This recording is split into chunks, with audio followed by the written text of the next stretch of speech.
there's so much to talk about here, so we do want to bring in host of On Balance and NewsNation's chief Washington anchor, Leland Vittert. Leland, always good to see you. Thanks for making the time on a Sunday night.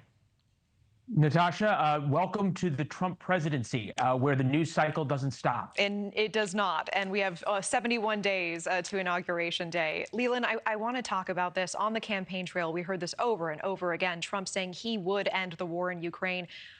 Do you think any of his proposals involve Ukraine not giving something up? Maybe it's bid for NATO, but most likely territory.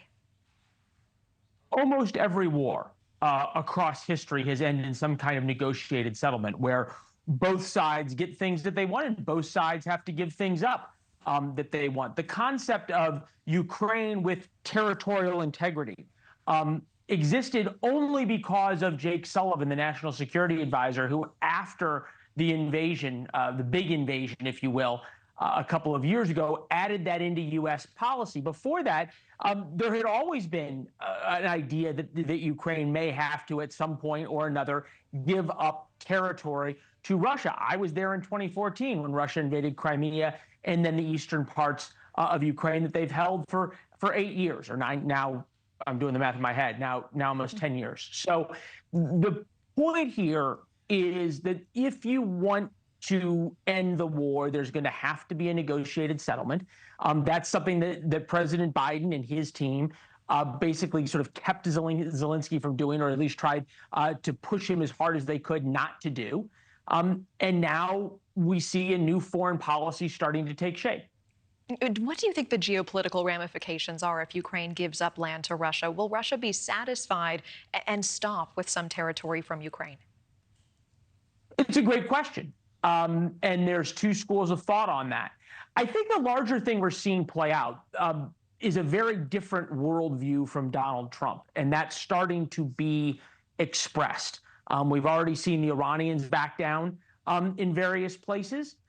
We've already now seen, I think, a shift in the world's view on Ukraine and NATO. I think it's fascinating that this leaked.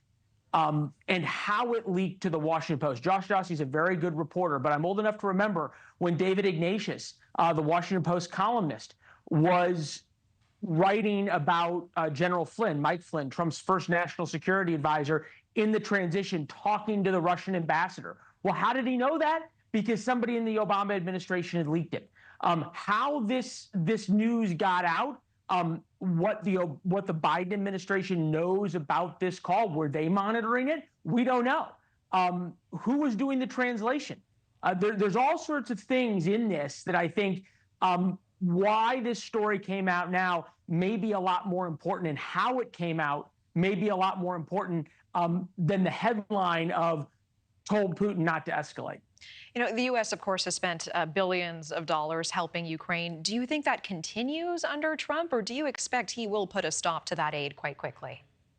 Look, it's a great question. A lot of that aid is congressionally mandated, so there's limits in terms of what the president can do. There's limits in terms of what Congress can do, and with or without the president. I think the much bigger question isn't so much the aid, but what is the U.S. and therefore NATO's position vis-a-vis Ukraine. Under President Biden, it has been Ukraine should spend as many lives and America will spend as much money to protect every square inch of what was the borders of Ukraine before 2014. That does not seem to be the policy, and certainly has not been the policy that Donald Trump has exposed or expressed on the campaign trail.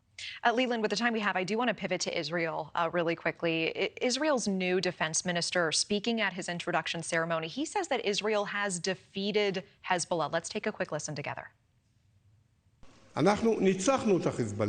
We defeated Hezbollah, and the elimination of Nasrallah was the crowning achievement. Now, it is our job to continue the pressure, and here we will work together to materialize the fruits of this victory by ensuring the security situation in Lebanon has changed. Okay, so the claim we defeated Hezbollah. Leland, if that's the case, then why is the idea of continuing airstrikes? Is that true? Why say that? Well, two things can be true at once. One is that Hezbollah no longer poses the kind of risk, the existential threat to Israel that it used to. And at the same time, Hezbollah can still have a lot of capabilities, and the IDF wants to use their time while they have air superiority over Lebanon and have stopped Hezbollah's ability to really respond, to take out other terror groups, to dismantle Hezbollah's supply chain, to go after Iranian targets inside Lebanon and Iranian intelligence sites, to go after sites in Syria. So there's a lot to this. The Israeli, I think, defense minister, they're trying to set up a way to declare victory. And in order to declare victory for the Israelis, they have to say they defeated their enemy, because is sort of the opposite of what's going on right now with Ukraine. There is no negotiation. The Iranians will not negotiate. Hamas will not negotiate. In fact, Qatar got so fed up with Hamas and Iran, they kicked Hamas out. Probably also has something to do with Donald Trump coming into town. So this is the way of the Israelis staking out their position and declaring victory, and then they can move on in a way they want.